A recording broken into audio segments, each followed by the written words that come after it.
more than the cats in the round broke.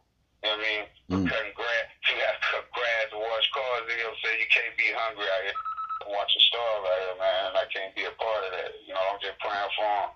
And I hope they decide to get up and get at it because it's out here, you know. Yeah. There's money out here to be made, man. And you can't act like you're too ignorant or illiterate to get it. You know what I mean? Right. That's what real business. Education is. That's why I try to tell them that education is important, man. A lot of cats believe because they, you know, in the streets are doing whatever that they can't get into this. They don't need an education, and that's very incorrect. You know what I mean? Because if you get your education and you learn your numbers and you learn business, you know, you're going to get a whole lot further in this market without somebody taking advantage of you or without being, you know, or without going without being noticed. You know what I mean? If you got that education and you know how to network and you know how to talk to people and you know how to put your money, you know, and be able to flip that and to be able to, you know, actually gain revenue from it, then, you know, using your head. All right, check it out.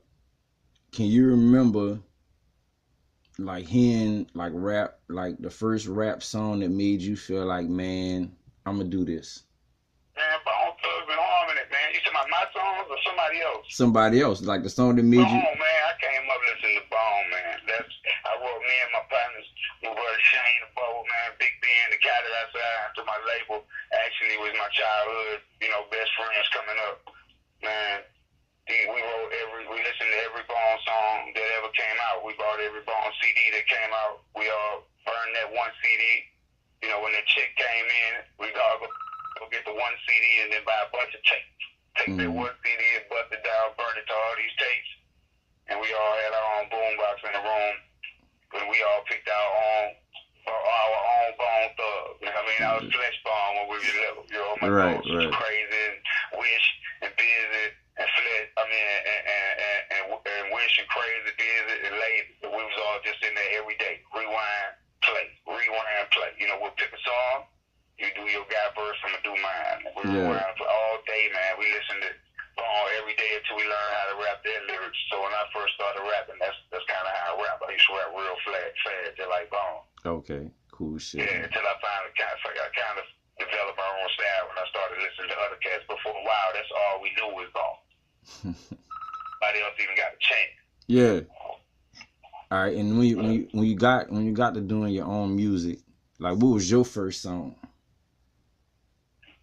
My first song that I ever did? Yeah. First song I remember ever putting on wax, man, I did a song. It's called Get Booked. I did it with a guy.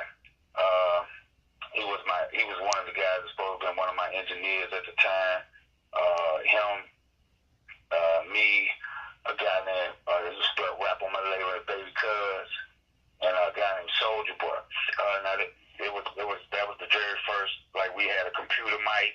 He brought his computer over. He had like a computer mic and a couple programs, and I mean, we thought we was doing it because, like, we've been rapping forever, but we ain't really never get to hear ourselves except for, you know, dubbing tapes, recording over tapes, recording over other people's music, sticking stuff in the end of the tape so you can make a record. You know what I mean? Way back in the gap. So whenever he finally came through with the equipment, you know, we jumped right on it, man. And once I finally heard myself on that song, and we let a couple people actually hear it, and we seen how they reacted to it, like, I had no other choice but to go buy my own studio equipment.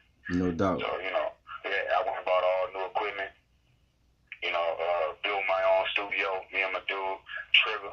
You know, we started up Boss Entertainment, you know, and we ran with it. We've been getting it for a minute now, man. Like I said, we made 7, 8, 9 different records, 10 records.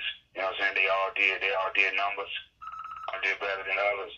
But we've been known pretty much everywhere from it, made good money from it. We met a lot of good people from it, you know what I'm saying? So, and the record label's still running strong. Like I say right now, we're still doing numbers. We're still relevant in 2016, you know what I'm saying? So that's a blessing in itself. Cool shit.